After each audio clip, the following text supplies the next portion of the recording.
so today I'm just going to do a short video on a few questions I've been getting asked on Instagram about the military and their transgender policies. I'm in the Army National Guard, so I'm only going to speak about the Army. I'm not entirely sure how the Navy and the Marines and all the other branches do everything, so I'm just going to talk about the Army perspective. So there's a new handbook that came out September 30th of last year, and this handbook is 73 pages long. It's really intense, but it really does break down everything and give units a good guideline on how to go about things. I guess first I'll talk about my experience. So with my unit, I came out to them last year, kind of around this time. My unit was just coming back together as a whole. Part of my unit had deployed to Kosovo for a year, and we were preparing for annual training. When I told them this, there really was nothing out there yet as to how to handle everything. At the time that I came out, actually, I was still eligible to be dismissed from the military for being transgender. So I was a little nervous about saying something, but I needed to get it off my chest. Then we went to AT, which is our annual training. It's a 2-week long event. We went to Fort Drum, New York, and I had to stay with the females in a tent, use female bathrooms, all that kind of stuff. And it was a horrible experience. I absolutely hated it. Nothing against the women that I had to share the tent with. They were great people, but in my mind, I am a male, and that put me in an awkward position. Women are very catty, and they get to talking about men and relationships and on stuff like that. I just couldn't relate to them about. And all the other guys, they were in 3 separate tents, and they were just having a good time being guys. So I missed out on that opportunity. When I came back from annual training, about 2 months afterwards, my unit came back together as a whole, and we had our first drill together. And upon their return, my training NCO and my readiness NCO were informed of everything about me. I had been talking to the chaplain, I had talked to my commander at the time, and we kind of had a sit down and really went over everything and set a plan of how I wanted to get to where I wanted to be and exactly where that place was. So basically I told them, hey, I'm transgender, I was born female, I identify as a male, I have been going to a therapist, I am now on hormones, I am planning to have top surgery, and so on and so forth. So my unit was amazing. As if you've seen any of the past videos, I have talked about a little about it before. Yeah, you want to say hi? Hi. Okay. I've talked a little bit about it before, but they were just really great about everything. If you know how the military works, anything that is important that needs to be said to somebody higher up, it goes through what's called the chain of command. You talk to your squad leader talks to your sergeant, your sergeant talks to your first sergeant, and then they talk to the commander. After I had the meeting with the commander told me that if I ever had any problems with anybody giving me any type of flack, disrespect, or anything like that, to come to him directly and to completely skip the chain of command. That was really shocking to me. I've had this commander now for less than a year, and that was my very first encounter with him, and that was an amazing first impression for me, that he would put his neck out there for me like that. Skipping ahead, now that I'm going to be a year on T in April, we recently had our last discussion where my name has been changed in DEERS. DEERS is the automated system for the military that kind of keeps track of your name, your social security number, how many dependents you have, all that kind of stuff. So my name has officially been changed in DEERS. But now the last part that I'm waiting on is for my gender marker to be changed. I had to file paperwork, and 2 months ago I went for a behavioral health assessment. Basically, I've already gone through this. If you've taken the steps and you've already talked to a therapist and you've been diagnosed with gender dysphoria, they're going to want you to be assessed again and re-diagnosed with gender dysphoria from a medical provider from the military. So that was the step that I had recently taken, was going to speak to this military medical behavioral specialist.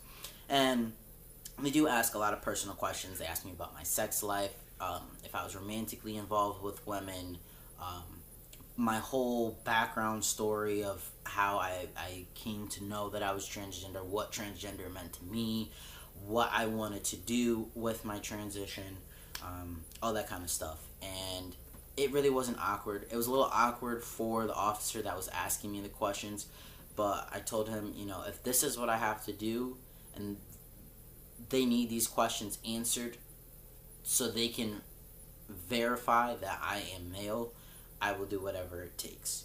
So I answered the very awkward questions, and at the end of the day, they re-diagnosed me with gender dysphoria. So I just want to read from their handbook how they identify gender dysphoria. Alright, so gender dysphoria is a medical diagnosis that refers to distress that some transgender individuals experience due to a mismatch between their gender and their sex assigned at birth. Basically, if you don't understand that, I was born a female, I identify as a male, I have gender dysphoria of my body because I don't feel like I was born in the right body. I don't feel like what's up here matches all of this. So once that was said and done, I talked to the state surgeon of the military, and he pretty much said to me, I'm going to put you on a temporary profile, which makes you non-deployable. I was a little upset about that, but it goes on. He said, during the time that you are in this non-deployable state, you are to complete 12 months on hormones, which is April, so that's no time at all, and I need to have top surgery. Once those two things are done, I will be seen completely as male. I'll be able to use male facilities. I will be able to room with the males, all that kind of stuff. I don't know if everyone's experience will be that way. I've talked to some people in other states where, before guidelines were really set up, their units kind of just felt it out and did what was best for them. Now the last part for me now is finding out a way that I want to tell my unit. My commander suggested that we type it up and put it in our newsletter. Case in point is nobody really reads that. They read when we got to be there, what time we have to be there, where we're going to be, and that's it. They never really read what's in the newsletter. So I said, no, I want to make sure that everybody knows. We have an annual briefing every year that normally happens in December. I wanted to put it out then as a training exercise, but it didn't really happen that way. So I'm just thinking I'm just going to go up in front of a formation and tell everybody about myself. And I don't really think it's that interesting. I don't think it should affect anybody, but you never know in the way that society is right now. Somebody might take offense to it, but at the end of the day, I really don't care. Another big thing that the whole transition affects is how you are mission capable. That's the number one reason why transgender people haven't been allowed into the military, is because they feel like they're non-mission capable because of this mental disability. Going through my transition over this past year, I felt more confident. I felt more at peace with myself, which I feel allowed me to do my job better than I did before, where I felt like I was being judged on how I did things as a female, or I wasn't doing something in a female way, or whatever the case may be. But now, going through my transition and having people see me for who I really am, I feel like it definitely has allowed me to do my job without having any concerns or worries about how somebody else is viewing what I'm doing. As far as PT goes, I always push myself to do my ultimate best. I've had a few injuries that kind of prevented me from being where I know I could be. My last PT test that I took, I passed, and I passed on the male scale. Did they take my score as a male? No. They took my score as a female, so I maxed out my push-ups on the female score. I maxed out my sit-ups, and I maxed my run on the female scale. But my maxing on that female scale was at least the minimum for the male scale, and that's what I pushed myself to do, so that way once everything changes over, that it won't be such a big deal for me to have to worry about meeting the standard. So for anyone that is transgender looking to join the military, I'm reading this directly from the handbook. Does the new policy mean that military services will start recruiting transgender applicants immediately? No. Policy is being revised to allow the military services to recruit new personnel no later than July 1st, 2017.